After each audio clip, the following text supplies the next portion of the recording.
Mein Freund, der Hugo, ist ein Teitscher, noch aus der DDR. Den ganzen Tag nüchtern bleiben, das fällt ihm meistens schwer.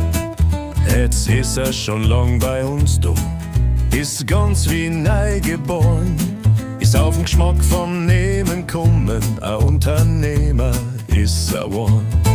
Der alte Kommunisten Hugo kämpft fürs Proletariat, aber nur wenn's sich's auszahlt, weil's ihn sonst nicht wirklich zahlt. Er sagt nicht, er ist ein Heuchler, essen muss der Hugo auch. Und in die Hackler richtig zahlen, das ist ja unendlich schwer.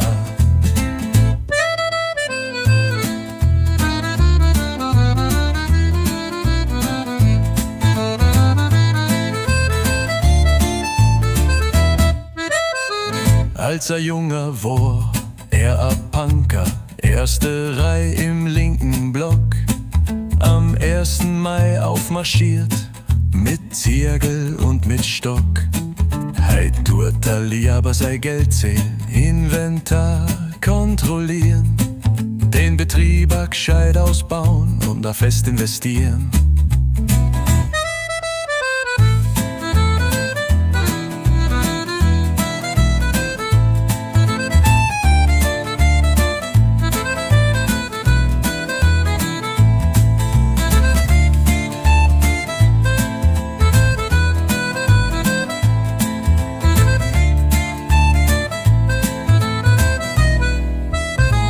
Aber ich kenn ihn ganz anders. A Liebe zur Natur, züchtet Fleisch, fränste Pflanzen, hat auf Nacht gern sei Ruhe. Kapitalismus war sein Gegner, Dosenbier sei Kamerad. Und anstatt schimpfen ging, da wo er lieber brat. Der alte Kommunisten Hugo kämpft fürs Proletariat, aber nur wenn's sich's auszahlt, weil's ihn sonst echt nicht zahlt. Ich sag nicht, er ist ein Heuchler, tanken muss der Hugo auch. Und in die Hackler richtig zahlen, das ist ja auch wirklich schwer.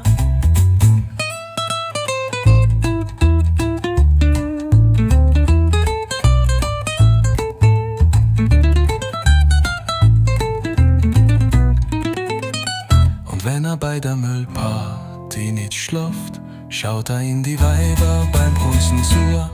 Der alte Kommunisten Hugo kämpft fürs Proletariat, aber nur wenn's sich's auszahlt, weil's ihn sonst an wirklich nicht sagt.